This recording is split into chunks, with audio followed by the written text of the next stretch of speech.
మెదక్ జిల్లాలో భారీ వర్షాలు కురిశాయి. ఏకదాటిగా కురిసిన వర్షాలకు ఇండ్లు కూలాయి. 2 రోజులుగా కురుస్తున్న వర్షాలకు చాలా గ్రామాల్లో పాత ఇండ్లు కూలడంతో పేదలు దిక్కుతోచని స్థితిలో ఉన్నారు. తాము ఉంటున్న ఇల్లు ఒక్కసారిగా కూలిపోవడం చూసి కన్నీళ్లు పెట్టుకుంటున్నారు. మరోవైపు ఇండ్లు కూలిన వారికి సర్కార్ సాయం ప్రకటించింది. దీనిపై మరిన్ని డీటెయిల్స్ శ్రీధర్ అందిస్తారు. మెదక్ జిల్లా వ్యాప్తంగా గత 2 రోజులుగా కురుస్తున్న వర్షాలకు చాలా వరకు ఇల్లు కూలిపోయినాయి, పాత ఇల్లు కూలిపోయినాయి. దాంతోపాటు పలు గ్రామాల్లో కూడా ఇట్లాంటి ఘటనలు చోటు చేసుకున్నాయి. ఇంకా వర్షం కొంత తెరిపిస్తే అధికారులు కావచ్చు ఏదైతే క్షేత్రస్థాయిలో పర్యటించిన తర్వాత వివరాలు తెలిసే అవకాశం ఉంది. చాలా వరకు గ్రామాల్లో ఇట్లాంటి ఘటనలు చోటు చేసుకున్నాయి. మొన్న రాత్రి నిన్న ఉదయం నుంచి ప్రారంభమైన వర్షం ఈరోజు రాత్రి వరకు కూడా కంటిన్యూగా కొనసాగుతుంది.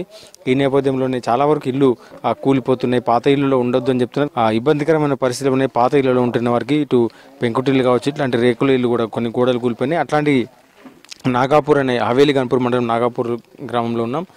అమ్మ ఏమైందమ్మా? ఎప్పుడు కూలిపోయింది ఇది? నిన్న పొద్దున 10:30 వరకు కూలిపోయింది. 10:30కు నేను ఇంట్లోకి వచ్చి మళ్ళీ ఇంట్లోకి వెళ్ళి ఎంతో ఏమో గీలిల్లు ఉరుస్తుందేమో నీళ్ళు ఇంట్లోకి పోయినా. వీళ్ళు ఇంట్లోకి పోయే వరకల్లా ఆయనతో సడల్న పడేదాడు సార్. పడే వరకల్లా ఈ ఇంటి అమెరికి వచ్చి అక్కడ నువ్వు ఆడున్నవేమో గోడ పడ్డది, గోడ కింద పడితే ఏం బాగా ఆయన నా దగ్గర కూరకొచ్చి చెప్పింది. చెప్తే ఆడికెళ్ళి ఇట్లా చూసే వరకల్లా పడనే పడ్డది. ఇక పడే వరకల్లా ఆ పిల్లగానికి నరసే ఇట్లా మా ఇల్లు కూలిపోయింది, నరసే ఎట్లా చేయాలి అని ఆయన ఇక ఏడుచుకుంటూ ఉరికెచ్చినాడానికి ఇక ఉరికేస్తే ఇక అందరినీ ఇండి ఇక అవన్నీ అటు చదిరి అవన్నీ కట్టెలు పోటీ పెట్టి ఇంకా నా ఏమన్నా ఉంటే చచ్చిపోతుంటివి, గోడ మీద పడి చచ్చిపోతుంటివి అని అందరు అని అవన్నీ ఇక చదిరి అటు పెట్టి ఆ కట్టెలు పోటీ పెట్టి పోయిండ్రు. ఇక నేను ఒక్కదాన్నే ఉన్నా, ఓళ్ళు లేరు, ఒక్కదాన్నే ఉన్నా. నా కొడుకు అటు బతకపోయిండు, ఒక్కదాన్నే ఉన్నా.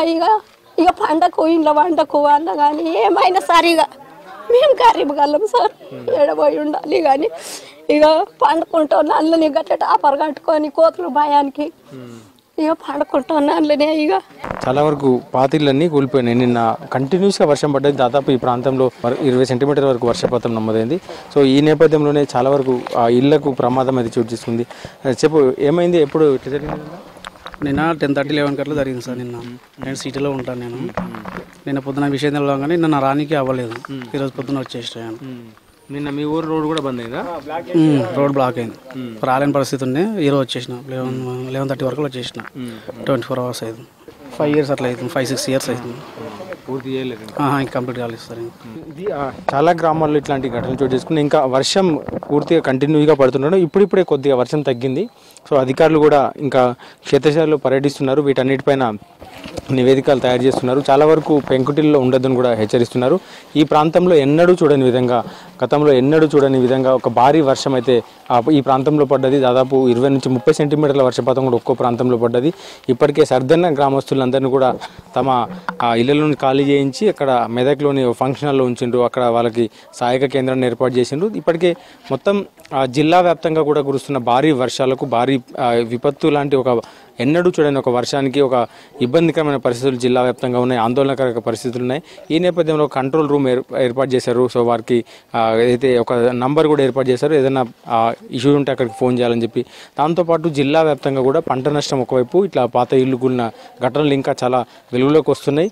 అసలు చాలా వరకు గ్రామాలు లోపలికి వెళ్ళలేని పరిస్థితి, రోడ్లు లేకపోవడం ఒకవైపు, దాంతోపాటు సెల్ ఫోన్ సిగ్నల్స్ కూడా చాలా వరకు నిన్నటి నుంచి కూడా ఎక్కడ రాలేదు. సెల్ ఫోన్ సిగ్నల్స్ లేవు, దాంతోపాటు పవర్ సప్లై కూడా లేదు, ఎలక్ట్రిసిటీ లేదు. ఈ నేపథ్యంలో పూర్తిగా ఇక్కడ స్తంభించిపోయింది. ఒకవైపు జల దిగ్బంధంలో ఉన్నారు, మరోవైపు ఈ ప్రాంతాలంతా కూడా మెదక్ ప్రాంతం అంతా కూడా, మెదక్ నియోజకవర్గం కావచ్చు, మెదక్ జిల్లా అంతా కూడా స్తంభించిపోయింది. చాలా గ్రామాలకు నిన్న సాయంత్రం వరకు 14 గ్రామాలకు కూడా రాకపోకలు నిలిచిపోయినాయి. దాంతోపాటు వాటి చాలా వరకు ఏదైతే గ్రామాలకు వెళ్ళే రోడ్లన్నీ కూడా వరద రావడంతో పూర్తిగా రోడ్లు దాటలేని పరిస్థితి నిన్నటి వరకు నెలకొంది. సో ఈరోజు కొంత అధికారులు కావచ్చు వీరంతా ఏదైతే వాటిపైన రోడ్లను పునరుద్ధరించేందుకు, కాలువలు కొంత వరద తగ్గిన తర్వాత రోడ్లు పునరుద్ధరించేందుకు ప్రయత్నాలు చేశారు. సో పవర్ సప్లైని కూడా ఏదైతే పునరుద్ధరించేందుకు అధికారులు ఏర్పాట్లు చేస్తున్నారు.